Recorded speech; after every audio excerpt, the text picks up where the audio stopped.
Romanos capítulo 1. Nós vamos fazer duas leituras nesse capítulo. A leitura de 2 versículos neste capítulo. Romanos 1, nós vamos ler os versículos 16 e 17. Romanos capítulo 1, 16 e 17.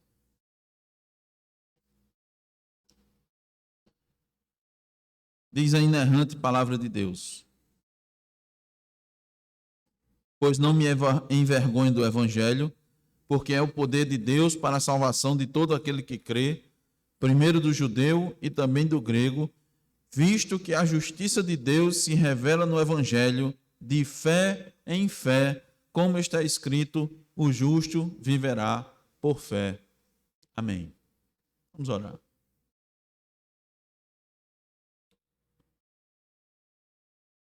Senhor nosso, eis-nos aqui, ó Deus, para apresentar, ó Deus, a Tua palavra, para transmitir a Tua palavra. Eis-nos aqui, Senhor, com a confiança total e irrestrita em Teu Filho bendito Jesus Cristo. Porque, ó Senhor, não podemos confiar em nós mesmos. É loucura, Senhor, confiarmos em nós. Confiarmos que de nós, ó Deus, de nós mesmos, da nossa força, do nosso conhecimento, podemos, ó Deus, falar da Tua parte. Não podemos. Nem devemos ousar, Senhor, falar se não for por meio do Teu Espírito. É loucura. Poderosa, ó Senhor, é a Tua palavra. E sabemos que quando ela é anunciada, ó Deus, só há 2 resultados previstos: salvação ou condenação.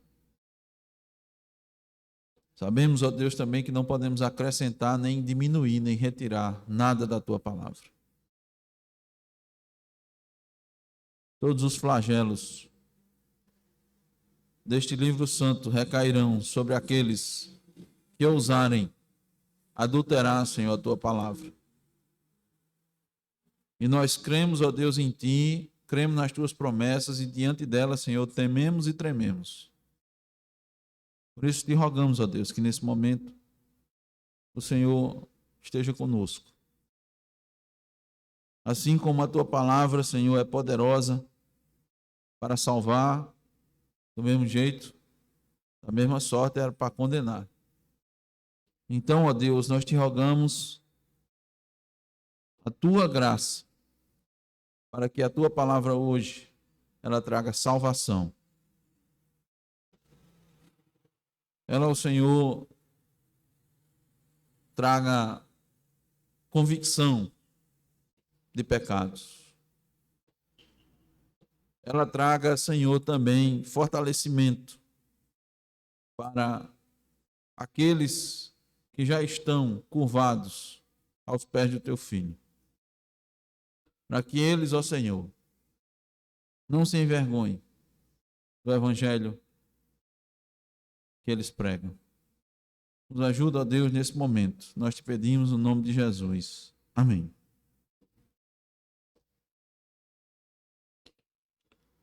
Meus irmãos, historicamente, neste ano que nós vivemos, nós estamos comemorando 505 anos de um evento que marcou a história da humanidade.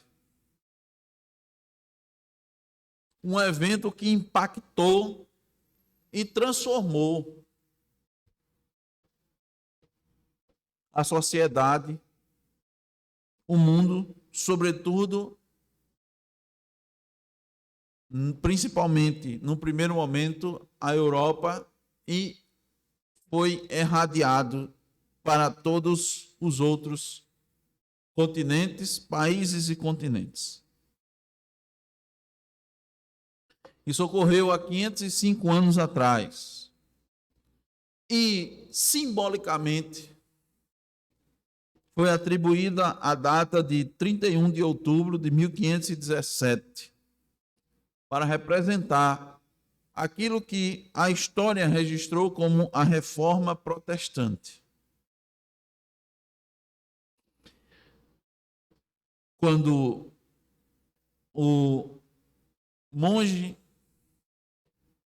Martinho Lutero fixou suas 95 teses na capela de Wittenberg. E o verso que nós lemos, sobretudo o versículo 17, o final do versículo 17, teve grande impacto na conversão, na compreensão da justificação pela fé por parte desse homem que Deus levantou, mas não somente ele, para impactar o mundo da sua época. E, irmãos, a justificação pela fé em Cristo é o assunto dessa carta, dessa epístola que o apóstolo Paulo escreveu aos irmãos de Roma, aos irmãos que viviam a igreja que estava naquele momento em Roma. Comentaristas, irmãos, afirmam que os reformadores, quem foram os reformadores? Foram esses homens e mulheres que Deus levantou, especialmente no século 16 e 17. Levantou para, com muita coragem, sustentar a palavra da verdade, a verdade, diante de um mundo em que religiosamente estava em densas trevas. Um mundo em que a igreja, considerada cristã, há muito tinha abandonado as verdades do Evangelho. Estavam vivendo numa situação terrível, tremenda. E Deus levantou esses homens e essas mulheres em vários lugares, em vários países. Alemanha, Itália, França, Suíça, Inglaterra, Holanda, dentre muitos outros.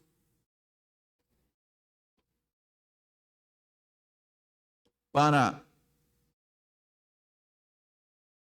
impactar, para trazer de volta a igreja verdadeira ao seu rumo, que tinha se perdido.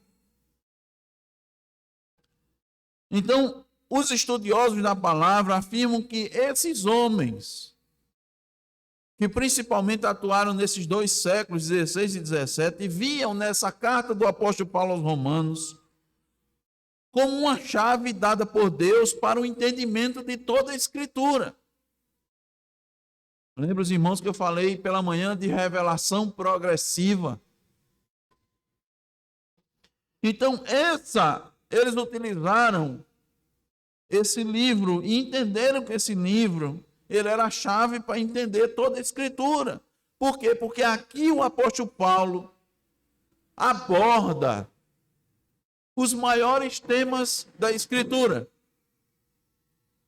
Por exemplo, o pecado, a lei, o julgamento, o destino humano, fé, obras, graça, justificação, santificação, eleição, plano de salvação, a obra de Cristo, a obra do Espírito, a esperança cristã, a natureza e a vida da igreja, o lugar do judeu e do não-judeu nos propósitos de Deus, a filosofia da igreja e da história mundial, o significado da mensagem do Antigo Testamento, até, irmãos, deveres da cidadania cristã. Tudo isso nós encontramos neste livro. Mas nós queremos fazer uma pergunta. O que é reformar? Porque esses homens foram chamados de reformadores para reformar a igreja. A igreja estava deformada. Reformar significa isso. Promover uma reforma, reabilitar, recuperar, renovar alguma coisa. E a gente tem um exemplo claro, que é a nossa própria casa. Se a nossa casa não for mantida, reformada constantemente, ela começa a estragar e envelhecer. Mesmo que ninguém esteja usando uma casa, nós sabemos que ela por si só, ela se degrada. O mesmo, irmãos, ocorre com a igreja. Preste bem atenção no comparativo. O mesmo ocorre com a igreja. A igreja primitiva, deixada por Cristo e seus apóstolos, mesmo que sendo bem instruída e fundamentada na doutrina pura, forte, vibrante e poderosa, em pouco tempo começou a apresentar sinais de desgaste, em pouco tempo. Lembro sempre aos irmãos o que Paulo escreveu aos Gálatas, dizendo: me admira, eu fico admirado que em pouco tempo vocês deixaram a verdadeira doutrina para abraçar doutrinas, ensinamentos danosos à igreja. Por mais zelo, irmãos, que tivessem os pais da igreja, com toda a responsabilidade de manter puro o ensino, com a expansão da igreja, os erros doutrinários começaram a tomar grandes proporções. E aquela doutrina dos apóstolos foi alterada, aumentando a facilidade da aceitação da prática do pecado no meio da igreja. E o padrão cristão começou a decair na mesma velocidade que o povo ia desprezando uma vida piedosa e uma vida santa. Então Deus, que cuida, que zela, que preza pela sua igreja, levantou um movimento para trazer de volta a pureza da igreja, começando pelo ensino, pela uma vida cristã verdadeira, para que seu nome santo fosse honrado por aqueles que professam verdadeiramente ser cristãos. E aí foi isso que Deus levantou nesses lugares que eu citei para os irmãos, principalmente esses países, homens destemidos, mulheres destemidas, corajosas, movidas pelo Espírito Santo, que não tinham como a sua vida preciosa, e começaram a pregar as mesmas palavras que Jesus pregou, começaram a amar as Escrituras como Cristo amava, como os profetas, os apóstolos amavam, ao ponto deles darem sua própria vida para traduzir a Bíblia. Quantos não correram muito risco de vida? O próprio Martinho Lutero, William Tyndale. Eles queriam traduzir a Bíblia para que o povo lesse a palavra de Deus, a lei do Senhor, os seus decretos, suas veredas. Então, essas pessoas começaram a proclamar aquilo que os profetas anunciavam. Isso em alto e bom som. Eles começaram a pregar a mensagem do arrependimento. Como os apóstolos pegaram lá em Atos 3, arrependei-vos, pois, e convertei-vos, para que sejam apagados os vossos pecados.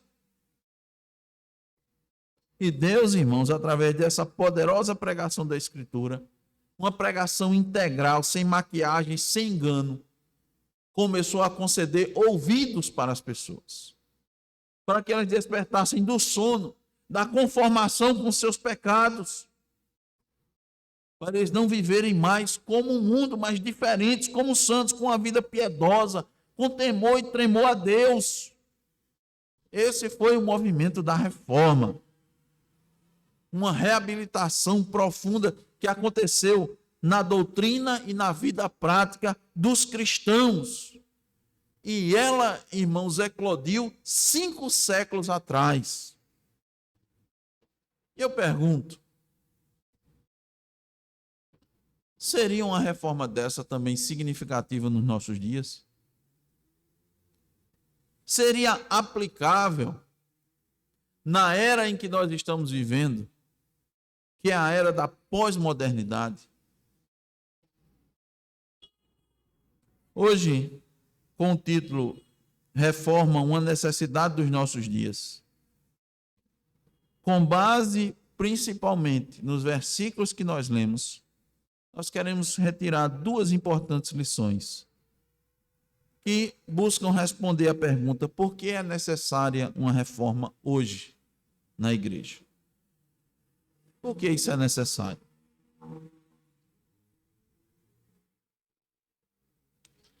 E o primeiro motivo é que é necessária uma reforma hoje porque os crentes têm vergonha do evangelho. Os próprios cristãos têm vergonha do evangelho. Veja o que o apóstolo Paulo diz novamente no versículo 16: pois não me envergonho do evangelho.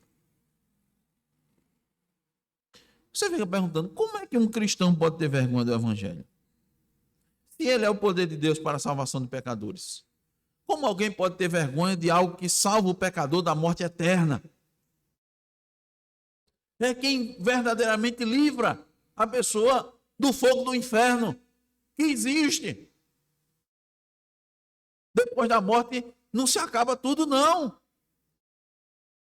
A única solução é o evangelho. Como alguém pode ter, que se diga cristão, tem vergonha do evangelho? A questão é que Paulo está dizendo porque muitos tinham, e nos dias de hoje também tem. Mas ninguém sai dizendo por aí, eu tenho vergonha do evangelho, não é verdade? Ninguém cristão diz isso. Mas, irmãos, quando o próprio cristão não anuncia tudo aquilo que o Senhor mandou anunciar, então ele está tendo vergonha do evangelho. Quando não se prega todo o ensino de Deus, se está tendo vergonha do evangelho. Aí eu pergunto, por que alguém que se diz cristão se nega a ensinar aquilo que Deus mandou ensinar? Quero que os irmãos me acompanhem aqui. Venha comigo na minha forma de pensar. Meu desejo é conduzi-los a esse entendimento.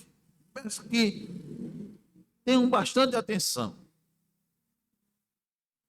Veja, irmãos, a Escritura é muito mais, muito mais profunda, muito mais completa do que simplesmente promessas. Promessas de bênçãos, de riquezas, de paz, de alegria. É muito mais. Ela é composta de mandamentos, ordenanças, juízos, leis, decretos. Mas, claro, promessas, bênçãos, favor divino, proteção, segurança no tempo presente e no futuro.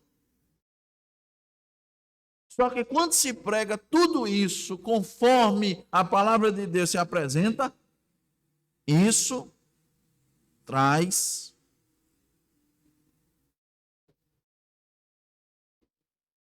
um certo desconforto. Por quê? Porque ofende o espírito humano. Eu estou pedindo que você me acompanhe aqui no pensamento. Como é que a palavra de Deus vai ofender o espírito humano? Eu vou dar logo a resposta e vou dissertar, discorrer a respeito disso. Sabe por quê? Porque nós somos pecadores, somos imperfeitos. E a palavra de Deus é perfeita. O salmista diz: a lei do Senhor é perfeita. A lei do Senhor é perfeita. Só que ela encontra alguém que é imperfeito. O que é que acontece? A palavra de Deus, que é perfeita, vai mostrar a imperfeição. E isso incomoda o espírito humano. E quando isso acontece, muitos o que fazem? Adequam a palavra de Deus para não afetar o homem. Faz uma adequação. Adequa o ensino, o culto, para que as pessoas gostem, para que as pessoas se sintam bem, para que elas não se ofendam. E aí ela possa voltar na igreja, porque não é uma igreja precisa de gente, né? E se eu pregar o evangelho desse jeito, vai ofender as pessoas, então eu vou dizer, mas vou dizer de um jeitinho diferente. Quando se faz isso, está tendo vergonha do evangelho. Por quê? Quem não tem vergonha do evangelho tem em primeiríssimo lugar a glória de Deus como seu objetivo maior. O pregador que não tem vergonha do evangelho, ele conduz o povo na adoração para somente a glória de Deus. Ele só quer, o seu interesse é que Deus seja glorificado. Ele não tem interesse de agradar, ele não foi chamado. Irmão, nenhum profeta do Senhor, nenhum apóstolo de Jesus Cristo foi chamado para agradar as pessoas. Eu desafio qualquer um a abrir sua Bíblia e Deus dizendo assim: profeta, vá lá naquele local e fale alguma coisa para agradar aquele povo. Ou se não era, diga tudo o que eu tenho mandado.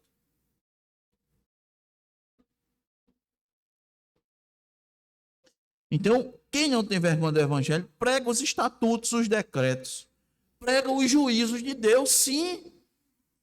Ora, irmãos, estão lembrados da pregação de João Batista? Aquele que anunciou Jesus Cristo? Quando as pessoas vinham até ele, ele dizia assim, ó: o machado está posto na raiz da árvore. Era assim. Você vai se arrepender não, hein? Então, olha, você está para ser cortado. Esse cortado é ser lançado no inferno.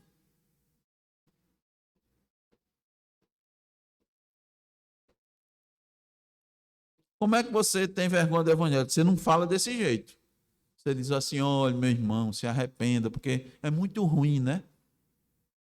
A gente passa mal, né? Quando a gente está contrário ao Senhor, contrário com o pecado, a gente sofre tanto, não é? Vem tantas coisas ruins para a vida da gente. Não é verdade? Então, é melhor, né? Fazer a vontade de Deus. Isso é uma mensagem açucarada. É assim, obedeça, se arrependa para você não sofrer. Essa é a mensagem. Essa é a mensagem centrada no homem. Olha, se arrependa.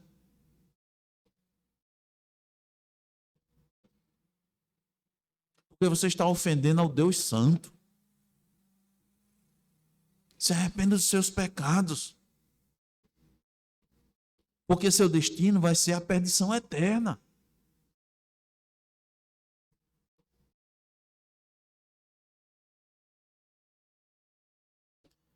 Mas é lógico que tem promessas. Se você se arrepender, você vai herdar o reino de Deus, o reino dos céus. Claro que tem promessas. Tem bênçãos. Você vai pregar tudo. Quais são as bênçãos?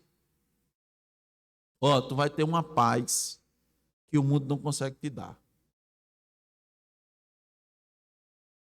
Tu vai ter privilégio. Tu vai ter o maior privilégio do mundo. Tu vai fazer parte da organização aqui na Terra mais poderosa, que nem as portas do inferno prevalecem contra ela. Os maiores poderes não vão prevalecer contra ela.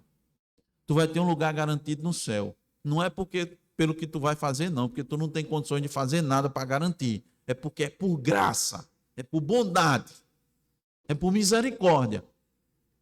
Teu lugar está garantido no céu. Cristo disse: vou preparar-vos lugar. Eu vou preparar, não é só na possibilidade de você ir, não. É porque eu vou garantir que você vai chegar lá. Cristo garante. Então tem promessas. Esse é todo o desígnio de Deus pregar dessa. E quem não tem vergonha prega assim. Mas prega para glorificar a Deus. Como é que você prega para glorificar a Deus? Olha, está vendo essas bênçãos? Deixa eu te explicar uma coisa. Primeiro de tudo, é para a glória de Deus. Não é para a tua glória. Não é para o teu bem. Deus não está fazendo isso primeiro para o teu bem-estar, para o teu conforto. Porque Ele faz tudo primeiro para a glória do teu nome. Porque dele, por Ele e para Ele são todas as coisas. Glória, pois, a Ele eternamente. Amém. Romanos 11, 36. Então, quer você coma, quer você beba, você tem que fazer isso para a glória de Deus. Tua vida dentro de casa tem que ser para a glória de Deus. Teu trabalho tem que ser para a glória de Deus. Tu tem que criar teus filhos para a glória de Deus. Tu não vai fazer as coisas para tu, não. Tu é servo. Tu és um servo. O servo faz a vontade do seu Senhor, não faz a sua vontade. O servo não traça seus planos. O servo não traça seu caminho. O servo não define a sua jornada diária de trabalho. Quem define é o seu Senhor. Esse é o verdadeiro evangelho. Lembro de novo aos irmãos, não foi isso que Cristo disse? Quem quiser salvar a sua vida, vai perdê-la. Quem não perder sua vida por amor de mim, não vai ser salvo. E para começar, como é que você vai fazer isso? Negue-se a si mesmo. Negue-se, negue a sua vontade. Negue seus desejos, negue seu plano. Eu tenho novos planos para você.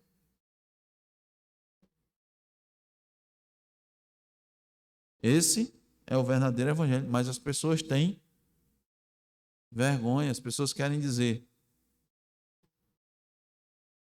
A gente estava estudando aqui na confissão e um irmão disse: pastor, estava no adesivo do carro da minha parente, eu sonho e Deus realiza. Não é essa a mensagem que tem aqui na Escritura, não. Porque Deus não está para servir você, não é seu empregado. É para ser assim, Deus manda e eu realizo. Pode bota no adesivo no seu carro. Deus manda e eu realizo.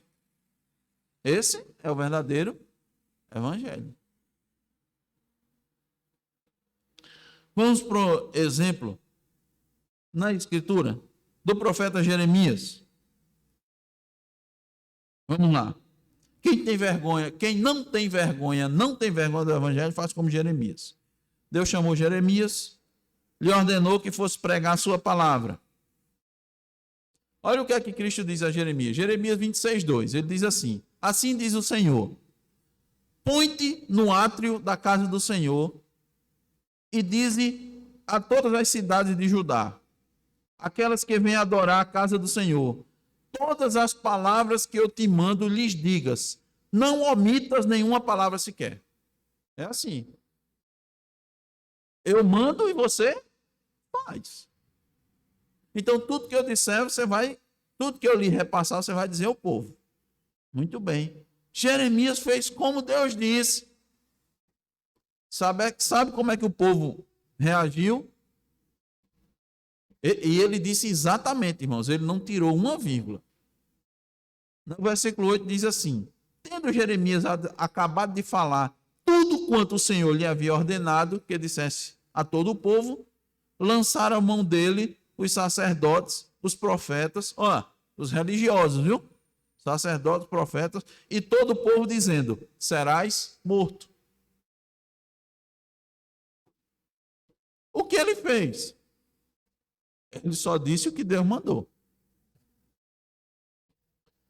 Por que isso aconteceu? Porque ele era um pregador que não tinha vergonha do evangelho. Arriscou sua vida. Ele ficou lá e disse: agora todos foram para cima dele, disse: eu vou fazer o quê? Bom, está aqui, vocês podem fazer de mim o que vocês quiserem. Agora, Deus mandou dizer isso e eu disse. Nesse episódio aqui ele foi salvo, viu, irmãos? Mas nem todos os profetas foram salvos. Muitos foram mortos. Muitos pelos seus próprios irmãos. E foi Deus que os mandou fazer isso. Mandou ir lá pregar. E olhe, Deus mandou pregar e Deus sabia que eles iam morrer, viu?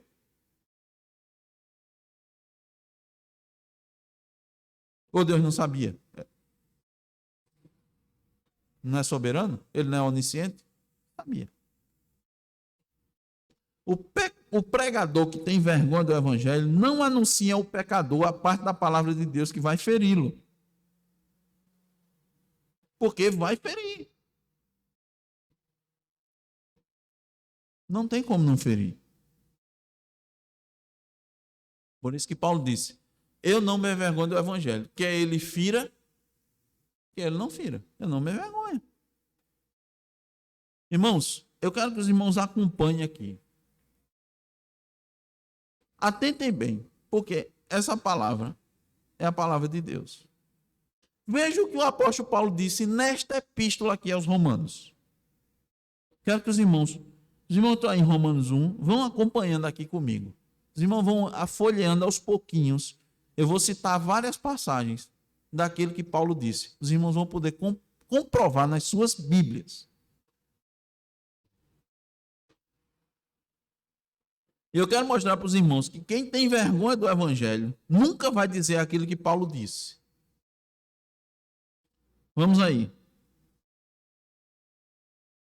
Já no capítulo 1, no versículo 18, Paulo fala sobre a realidade da ira de Deus sobre os pecadores que amam o pecado.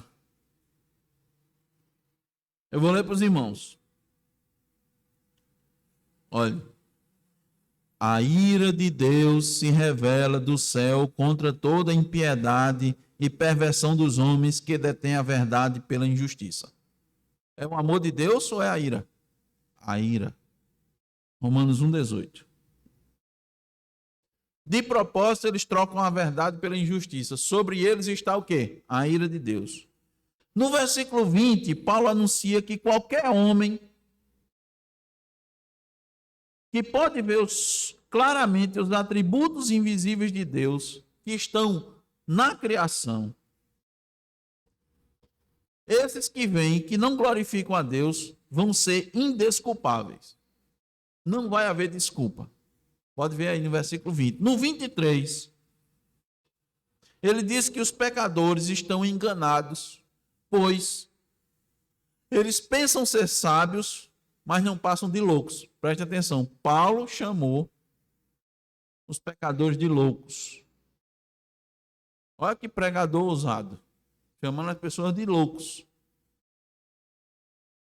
No restante do capítulo 1, Paulo fala 3 vezes que esse procedimento por parte dos pecadores faz com que Deus os entregue à imundícia para desonrar os seus corpos entre si. Versículo 24. No versículo 26 diz que Deus os entrega a paixões infames. Que paixões são essas? As paixões do lesbianismo e do homossexualismo. É assim que ele chama, paixões infames. Está na Escritura.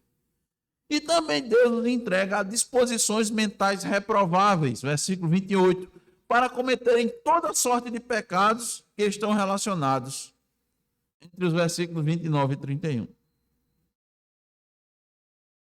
Eu pergunto, essas verdades têm sido pregadas nas igrejas dos nossos dias?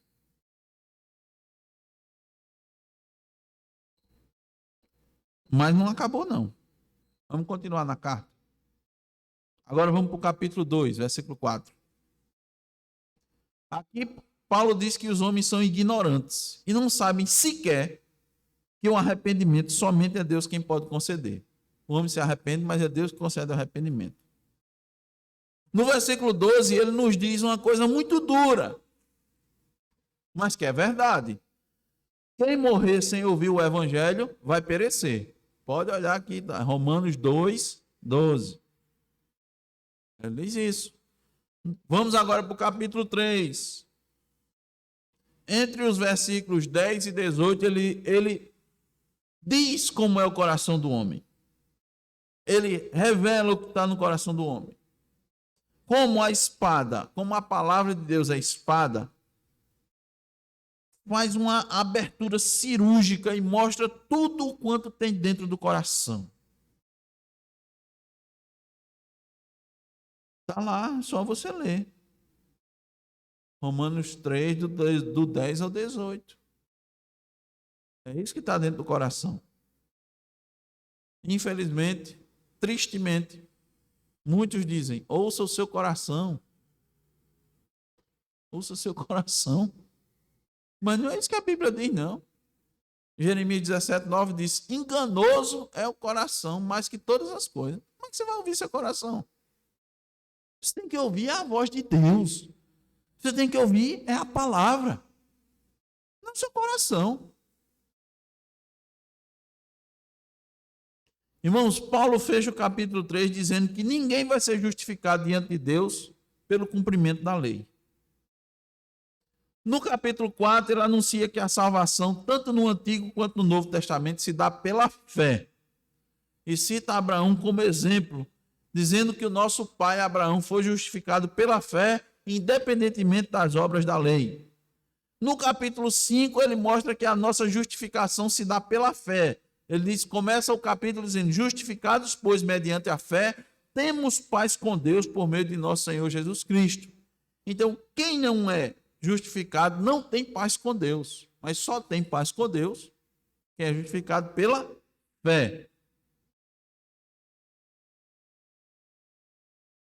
Irmãos, uma vez que a fé não é de todos, está lá em 2 Tessalonicenses 3:2. Uma vez que Jesus é o autor e consumador da nossa fé, está lá em Hebreus 12:2. Jesus só justifica aqueles que estão no seu propósito e mais ninguém. João 5:21 diz assim: pois assim como o Pai ressuscita os mortos e os vivifica, assim também o Filho vivifica aqueles que quer.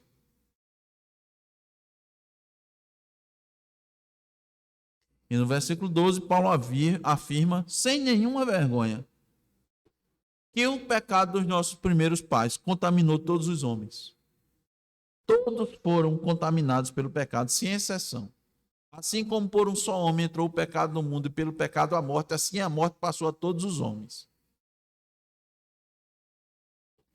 Romanos 5:12. Daí ele dizer em Romanos 3 que todos pecaram e carecem da glória de Deus. Quem tem vergonha do evangelho não prega essas verdades. Elas são duras. Tem mais. Vamos para o capítulo 8. Ele diz assim: agora, quem está em Cristo, olha as promessas, olha as coisas boas. Né? Tem que pregar todo o desígnio de Deus, né? O homem é pecador, nasce pecador, está condenado, é um louco quem se mantém nessa direção. Mas tem as promessas. Capítulo 8, versículo 1. Quem está em Cristo está livre de qualquer condenação. Nenhuma condenação há para os que estão em Cristo Jesus. E diz que a herança dos regenerados por Cristo, sabe como é que começa a herança dos regenerados por Cristo? Começa a herança desfrutando de muitas bênçãos? Não. Você começa a receber a herdade do sofrimento. Primeiro vem o sofrimento para depois receber a glória. Vai, veja lá, Romanos 8:17. Veja se não é isso que está na Escritura.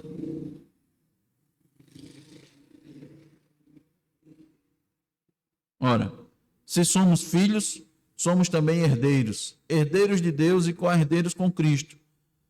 Se com ele sofremos, também com ele seremos glorificados. Para a glória vem depois do sofrimento, porque a glória vem depois da cruz. Não foi assim? Cristo primeiro foi para a cruz e depois foi glorificado. E nós? Vamos pular a cruz? Não. Quem quiser vir após mim, negue-se a si mesmo, tome a sua cruz.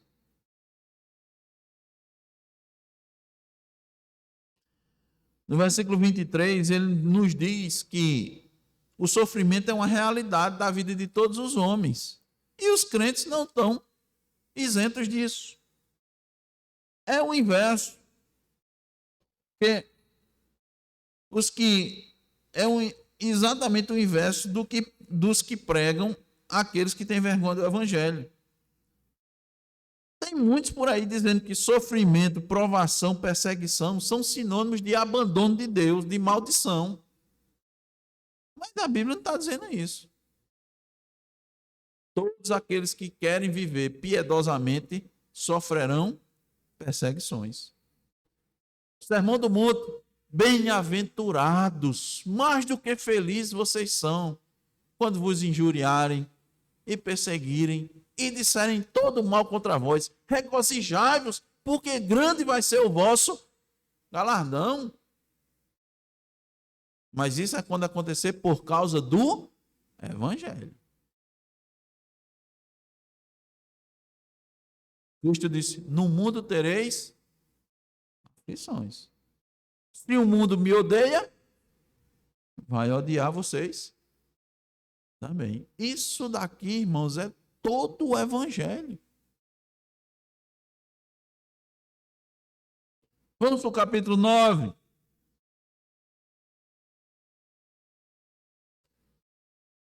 Capítulo que muitos se arrepiam, que se pudessem, até tirariam das Escrituras. No capítulo 9, Paulo afirma que a eleição dos cristãos acontece com base no conselho de Deus e não das obras de ninguém.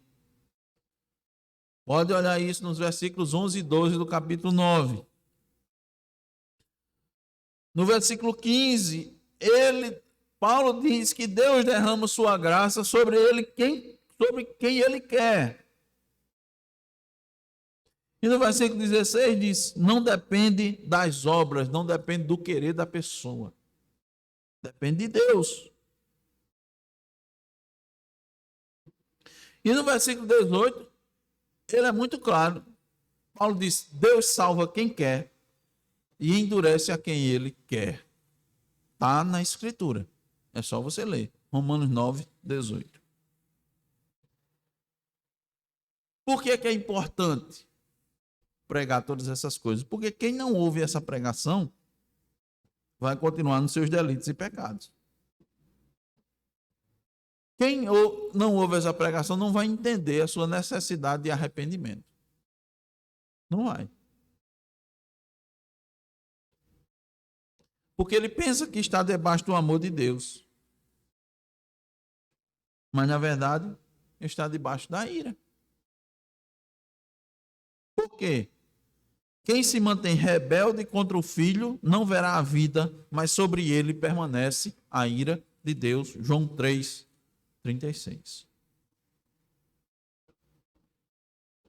Quem não ouve esse tipo de pregação pensa que possui livre-arbítrio, que pode fazer o que quer, que pode escolher o que quer, sem ter noção que é escravo do pecado, que nasce escravo, que nasce morto. Todos nós nascemos mortos. Nós não somos filhos de Adão?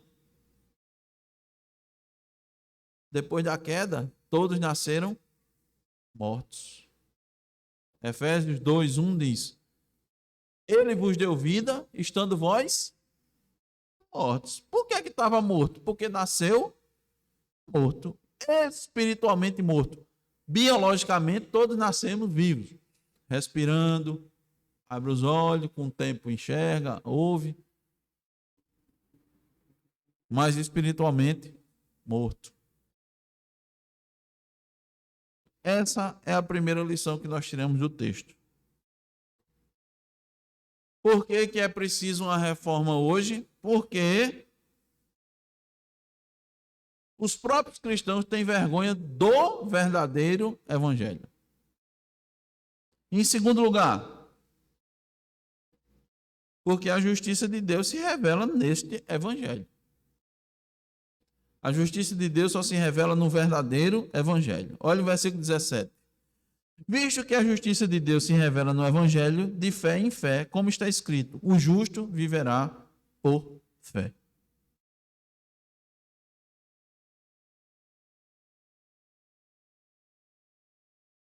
Por que o apóstolo pronunciou essas palavras? Porque nós nascemos debaixo do domínio de um mundo ímpio. Deixa eu mostrar de novo qual é a nossa realidade do nascimento. que nem todos, a grande maioria não tem noção. Vou dar um exemplo das crianças. Davi disse assim no Salmo 51:5: Eu nasci em iniquidade e em pecado me concebeu minha mãe. Olha, Davi disse isso. Eu nasci como? Em iniquidade. Eu nasci pecador. Quando nasce uma criança, as pessoas dizem, nasceu um anjinho. Não é? Não. É duro dizer isso. Mas é o que a Bíblia diz. Nasceu um pecador. Nasceu um anjinho. A Bíblia nunca disse que as crianças nasceram. Só um nasceu isento de pecado, Jesus Cristo. Porque foi concebido pelo Espírito Santo.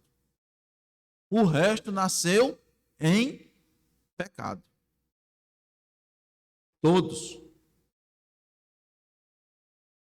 E a gente nasce dentro de um mundo. Que mundo nós nascemos? Um mundo em trevas. Nascemos em pecado. A Bíblia diz: o mundo jaz no maligno. Então, irmãos, é nessa atmosfera que nós nascemos. Um mundo ímpio. Ainda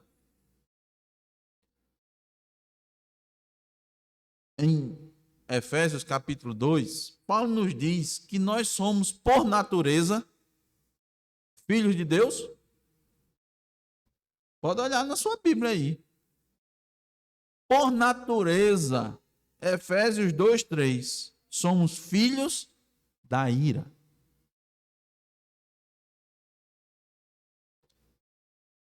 É bom dar uma pausa isso, mas pastor, o senhor hoje pegou pesado. É a verdade. Não posso enganar os irmãos. Se eu fizer isso, Deus vai cobrar de mim. Isso é o que está na Escritura, irmãos. Agora eu sei que não é isso que se ouve, nem se gosta de ouvir. Que mãe gosta de ouvir que seu filho nasce um pecador? Que mãe gosta de ouvir isso? Que pai gosta de ouvir isso? Mas você precisa ouvir, por quê? Porque você tem que clamar a Deus pela vida do seu filho. Você tem que pedir misericórdia a Deus pelo seu filho. Você tem que criar seu filho para que ele entenda isso e o mais rápido possível ele seja agraciado por Deus e peça misericórdia, perdão a Deus. Como é que você vai fazer isso? Dizendo, meu filho, nós nascemos nessa situação. Me permita fazer um paralelo aqui. Você não pode criar seu filho. Se você criar seu filho dizendo que ele não nasceu nessa condição, é a mesma coisa de você ficar dizendo a seu filho que Papai Noel existe. Ele não existe. Mas para agradar seu filho, né? Para agradar, menininho pequenininho, aí disse, ei, então é presente. De onde veio esse presente? Foi Papai Noel. Nós nascemos na carne. A Bíblia diz. Nascemos na carne. E por nascer na carne, essas palavras ferem a gente. Dói. Quando a gente, por nascer na carne, nós procuramos nossa própria glória. Nós procuramos satisfazer nossas necessidades. Nós nos sacrificamos para fazer nossas necessidades.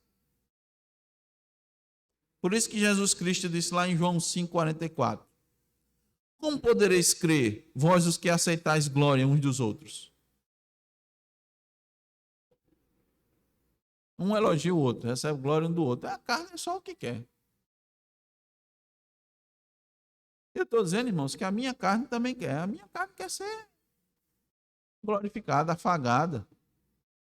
Eu quero escutar coisas boas a meu respeito. E que eu vá lá para cima. Só tem um detalhe. Quando eu faço isso, eu tomo a glória de Deus. Aí é um problema sério. É um problema sério.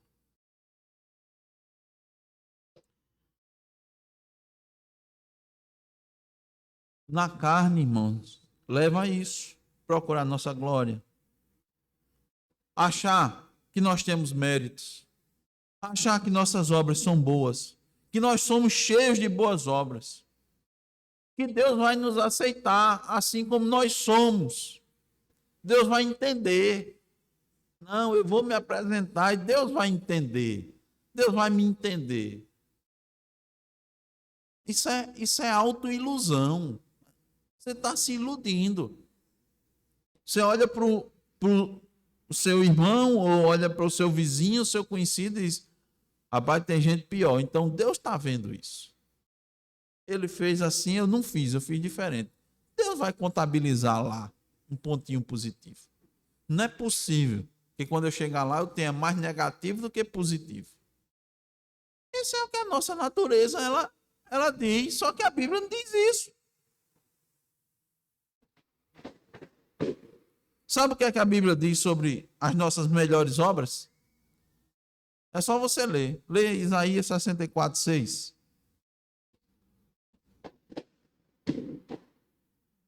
Nossas melhores obras.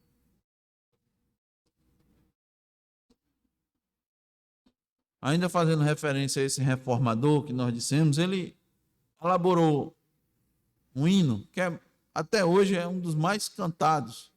Ele diz assim: a nossa força nada faz, estamos sim perdidos. Ele entendeu isso. E olha que esse homem procurou se justificar por ele mesmo. Ele sentia tanto seus pecados. Ele se penitenciava. Ele se penitenciava tanto, isso é com flagelo, com oração, se machucando, sabe?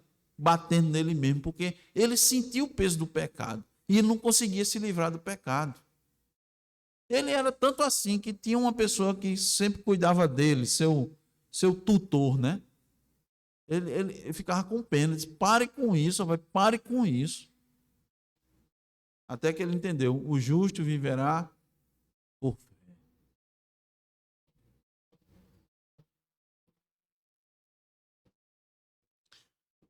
A justiça de Deus, irmãos, não está revelada nessas coisas, mas ela se revela no Evangelho. Ela não se revela no meu esforço, na minha intenção, na minha disposição, no que eu realizo. Não. É pela fé. Fé em quem? Em Cristo Jesus. Só quando o homem se rende à justiça de Deus. É o que diz aqui o versículo que nós lemos. Visto que a justiça de Deus se revela onde? No Evangelho, de fé em fé. Se o homem não se render a essa justiça, ele está perdido. Porque a sua justiça lhe leva ao inferno. A justiça de Deus só se revela exclusivamente pelo Evangelho.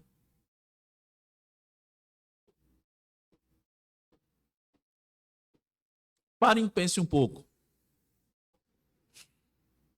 Observe que as religiões, elas exigem obra dos seus fiéis, para que ele possa merecer o favor divino. Preste atenção. Sempre obras.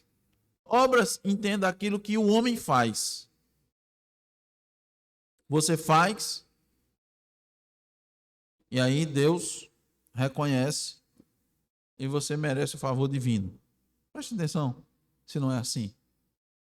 Tem uma religião que diz que você vai fazendo coisa boa, quando você morre, você vai evoluindo, né? Aí você volta de novo para completar a missão, né? Aí você evolui, aí você sobe. Aí você vai fazendo coisa boa e você sobe. Até você chegar num espírito evoluído, que é o espírito, dizem ele, de Jesus Cristo. Você fazendo alguma coisa. Tem uma frase muito conhecida, dita aí por todo mundo: faz por ti que eu te ajudarei.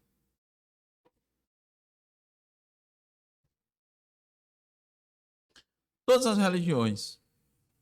Religiões orientais, você vai fazer o quê? Você entra num processo de meditação para elevar seu espírito. Você vê o pessoal meditando ali, buscando encontrar a paz do espírito. Bote tudo para fora. Se esvazie dessas coisas para você. Enquanto essa religião diz se esvazie, Deus diz assim, se encha do espírito. Enchei-vos do espírito, que é da palavra.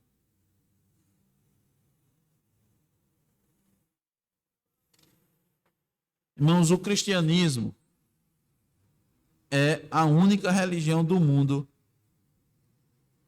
Preste bem atenção nisso. É a única religião no mundo em que o adepto nada precisa fazer para se salvar. O cristianismo é o único. Nada você precisa fazer, porque a salvação é pela graça. E graça não é retribuição, graça não é salário, não é pagamento, é dádiva. É dado a quem não merece, viu? Tem mais isso. Ah, Deus me deu porque ele viu alguma coisa. Você não viu nada em você para ele lhe dar. Se a gente nasceu em pecado, quando Deus olha para a gente, vê o quê? Pecado. E o salário do pecado é a morte, não é a vida. Então, irmãos, graça é favor concedido a quem merecia castigo. Versículo conhecido. Pela graça sois salvos por meio da fé. Isso não vem de vós, é dom de Deus. Não vem de obras para que ninguém se glorie.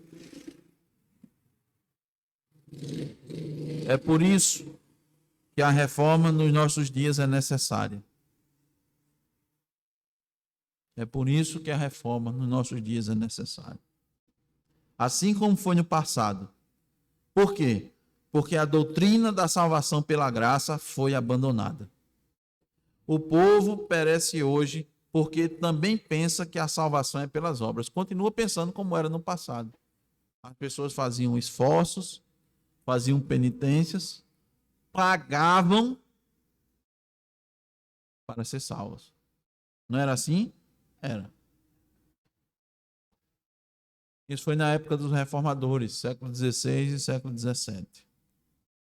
É a mesma coisa nos nossos dias. O povo não está sendo instruído na palavra. Quando se diz que é a palavra, que abre a palavra, prega outra coisa que não é a palavra.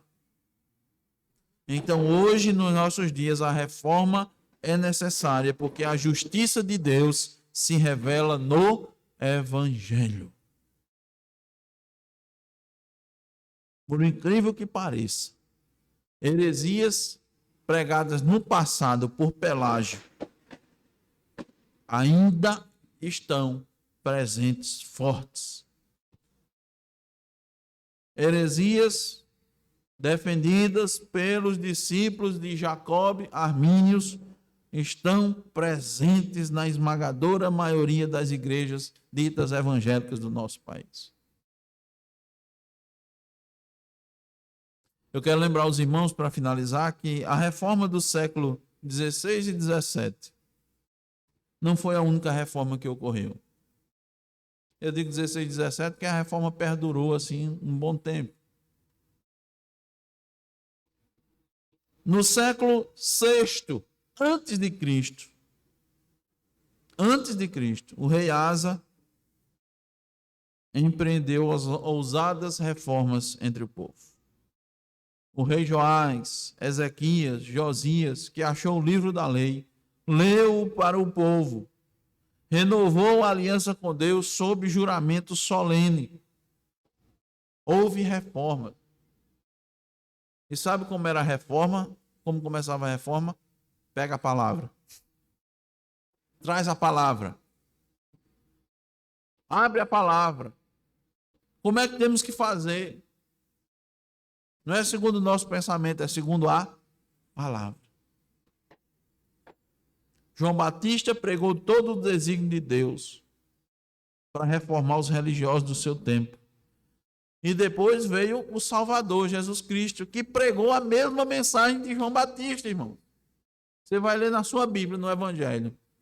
Depois que João Batista foi preso, Cristo Jesus passou a pregar: arrependei-vos, que está próximo o reino dos céus. A mesma mensagem. Os apóstolos pegaram a mesma mensagem. Quando Pedro pregou e as pessoas disseram: que faremos, irmãos? Ele dizia: arrependei-vos e cada um de vós seja batizado. A mensagem é a mesma. Mas eu pergunto, as mensagens nos nossos dias são mensagens de arrependimento?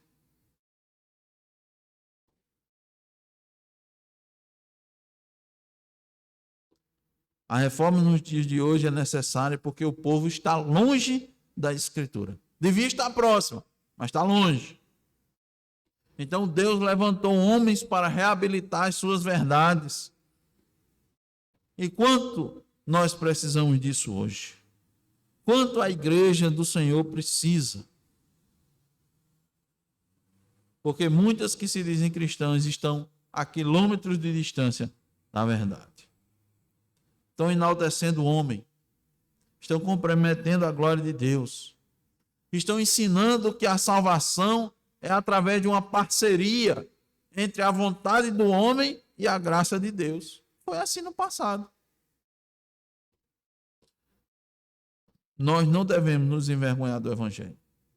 A igreja não pode parar com a sua reforma. Precisamos ser firmes e levar adiante aquele lema: igreja reformada, sempre reformando. Não podemos esmorecer.